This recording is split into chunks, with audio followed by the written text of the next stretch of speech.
ഐഷാന്റെ ഒന്നിച്ച് ഒറ്റ മൈൻഡിൽ ചെല്ലിട്ട് ആതിരപ്പള്ളി പോയ സ്റ്റോറി പറയാം. ലോങ് വീഡിയോ വേറെ തന്നെ ഇടുന്നുണ്ട്. ഇത് വൺ ഡേ മുന്നേ ഐഷാന്റെ പോലെ സ്റ്റേ ചെയ്ത് പിറ്റേ ദിവസം ആർക്കും അറിയാണ്ട് വിടുന്ന കഥയാണ്. ഇത് 2020 ബാക്കിയുള്ള കാര്യത്തിൽ മൂഞ്ചെങ്കിലും ഫ്രണ്ട്ഷിപ്പിന്റെ കാര്യത്തിൽ മാഷാഅല്ലാഹ് നമുക്ക് കിട്ടിയ നല്ല ആൾക്കാരാണ്. കുറേ ഫ്രണ്ട്സ് ഉണ്ട്. അന്നെങ്കും അത് 2-3 ഫ്രണ്ട്സ് അൽഹംദുലില്ലാ ഒരു 2-3 years ഒന്നിച്ച് തന്നെ ഉണ്ടായ ആൾക്കാരാണ്. തൃശ്ശൂരിലെത്തി എങ്ങനെ ചെല്ലിയെങ്കിൽ ഞമ്മ ഒരു ദിവസം മുന്നേ തന്നെ പ്ലാൻ ഇട്ടു എടെങ്കിൽ പോകണമെന്നിട്ട്. അതും പൊരിക്കാററിയാണ്. അപ്പൊ കുറേ പേര് തീറ്റേട് കിട്ടില്ല. മാംഗ്ലൂർ വെച്ചാല് വേണ്ടെന്ന് വിചാരിച്ചു. നമ്മൾ രണ്ടാളെന്നെ ആൾക്കാരല്ല. അപ്പോൾ ട്രെയിനിൽ പോകണമെന്നുണ്ടായിന്. അങ്ങനെ നമ്മ തൃശ്ശൂരിൽ നിങ്ങൾക്ക് അറിയുന്ന ആൾക്കാരുണ്ട്, അതിനോട് പ്രശ്നമില്ല. അതുകൊണ്ട് തൃശ്ശൂരിലേക്ക് പോകാൻ വിചാരിച്ചു. അങ്ങനെ പിറ്റേ ദിവസം നമ്മൾ ട്രെയിനിൽ കയറി. ഇത് ട്രെയിന് ഉച്ചക്ക് പോയിട്ട് നമ്മൾ ട്രെയിൻ മിസ്സായി. അങ്ങനെ ഈവനിങ് 5:40 എന്തോ ട്രെയിൻ ഉണ്ടായി. അതിൽ കയറി. എന്നിട്ട് പൊരക്കാർക്ക് വീഡിയോ കോളാക്കി ബെടുത്ത് മാത്രം ബെട്ടൊന്നും കിട്ടിയിട്ട് ഞാൻ അയച്ചിന് നല്ല ബെട്ട് കിട്ടുമെന്ന് ബെട്ടൊന്നും കിട്ടിയിട്ട. ഉമ്മ പിന്നെ നേരെ പോയിട്ട് ബാൻസരി. പിന്നെ ഈടുത്ത ആതിരപ്പള്ളിത്തെ വൈബ് ചെല്ലിങ് സെറ്റ് വൈബ്.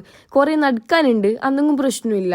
ഇപ്പൊ നടക്കാൻ കഴിയുന്നുണ്ടെങ്കിൽ മാത്രം എടുത്തേക്ക് പോയാൽ മതി. പിന്നെ ഇടുന്ന് കഴിഞ്ഞപ്പോൾ നേരെ ശോഭാ സിറ്റിലേക്ക് പോയി. പിന്നെ നല്ല പൈക്കുന്നുണ്ടായിന്. ഫുഡ് ഓർഡർ ആക്കിയിട്ട് കുറച്ച് സ്നാപ്പ് എടുക്കുമ്പോൾ തന്നെ ഫുഡ് വന്ന്. പിന്നെ അത് തിന്നിട്ട് ഒരു 6 മണിയോളം അടന്നെ ഇരുന്ന്.